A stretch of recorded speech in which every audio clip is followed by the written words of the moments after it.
हरे कृष्ण कृष्ण कृष्ण हरे हरे राम हरे राम राम राम हरे हरे। पिताजी पिताजी, असल में देवउठनी एकादशी कब है? 1 तारीख को या 2 तारीख को? मुझे बड़ा संशय हो रहा है। इसमें संशय की क्या बात है? सारे आचार्यों, गुरुओं और तथ्यों के हिसाब से देवउठनी एकादशी 2 नवंबर को ही है। अच्छा, तो पिताजी मुझे एकादशी जी की कथा, विधि और फल बताओ ना। मेरी जो सहेली है ना चित्रा, उसकी मैया पूछ रही थी। ये कार्तिक मास की अंतिम एकादशी है जो कि शुक्ल पक्ष में आने वाली है। सवेरे 6 बजे से ये प्रारंभ हो जाएगी और अगले दिन यानी 3 नवंबर 2025 को सवेरे 6:10 से 10:02 के भीतर ही इसका पारण करना है। इस देवउठनी एकादशी की कथा इस प्रकार है कि प्राचीन काल में एक बड़े ही तेजस्वी राजा थे और वह एकादशी का पालन बड़े ही तत्परता से करते थे।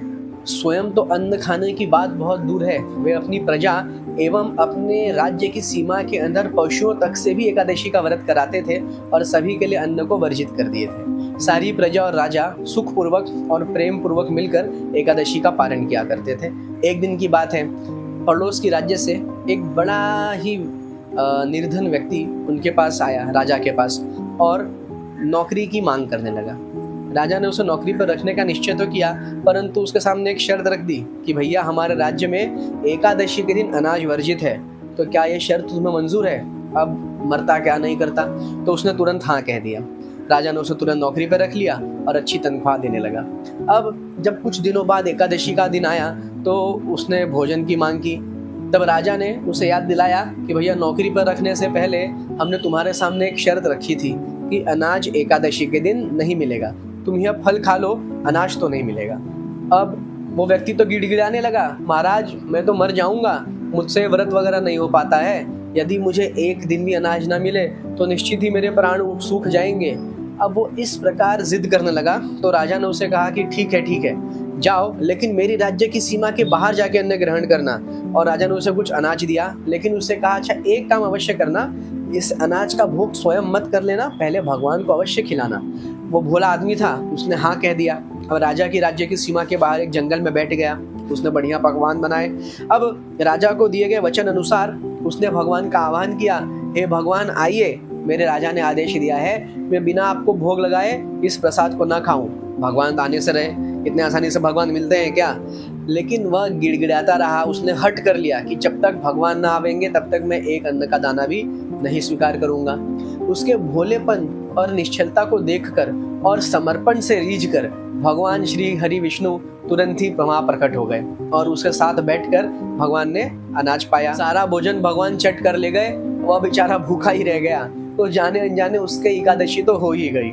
अब जब अगली बार फिर एकादशी का व्रत आया तो उसने फिर राजा से अनाज की मांग की, परंतु कहा हे राजन इस बार अनाज थोड़ा ज्यादा देना, वह आपने कहा था हरि नारायण को खिला देना। वह नारायण आते हैं और सारा प्रसाद खा जाते हैं, जबरदस्ती मेरी एकादशी हो जाती है। राजा ने कहा बक, ऐसा थोड़ी होता है, भगवान ऐसे आके स्वयं खाते हैं क्या? वे तो खाली भोजन पे दृष्टिपात करके भोग लगाते हैं। परंतु उस भोले मानुष ने कहा राजन यह सच है, भगवान श्री हरि नारायण स्वयं आकर भोजन ग्रहण करते हैं। राजा ने उसकी परीक्षा लेने की ठानी। राजा ने कहा ठीक है, इसे और ज्यादा अनाज दे दो। अब जब वह व्यक्ति अनाज लेकर जंगल में गया और भोजन पकाने लगा तो राजा भी पीछे कहीं छुप के इस दृश्य को देखता रहा। अब उसने पिछली बार की तरह भी भोजन पकाया और भगवान का आह्वान किया, परंतु नारायण आए नहीं। वह बड़ा दुखी हुआ। सुबह से दोपहर, दोपहर से शाम, अब तो सूर्य ढलने का समय हो गया। अब उसने सोचा कि यदि आज नारायण नहीं आए तो मैं इस पास की नदी में कूदकर आत्महत्या कर लूंगा। जैसे ही वह उठा तो उसकी भोलेपन पे रीझ के नारायण फिर प्रकट हो गए और प्रेम से बोले, अरे भोलू, हमारे और तुम्हारे बीच के इस संबंध को हमें गुप्त रखना था। तुमने तो जाके सारे राज्य में ढिंडोरा पीट दिया, तुम्हारा राजा भी पीछे खड़ा होकर देख रहा है। मैं केवल तुम्हें दर्शन देने की अभिलाषा रखता हूँ, तुम्हारे राजन को नहीं। अब तुम इस धरती पर रहने के योग्य नहीं बचे, क्योंकि ये धरती तुम्हारे काम की नहीं। मैं तुम पर अत्यंत प्रसन्न। तुरंत ही भगवान ने अपना विमान बुलाया और उस भोले भाले व्यक्ति को लेकर भगवान सहज शरीर ही वैकुंठ चले गए। तो एक बार उसने गलती से एकादशी कर ली तो भगवान ने उसे यह फल दिया, परंतु उसमें ध्यान रखने वाली बात यह है कि भगवान ने सिर्फ एकादशी से प्रसन्न होकर नहीं, परंतु उसके समर्पण से भी प्रसन्न होकर उसे दर्शन दिए और उसे अपने साथ लिवा ले गए। तो एकादशी के दिन अनाज से परहेज तो करना ही है, साथ ही प्रपंच और बुरी आदतों से भी परहेज करना है।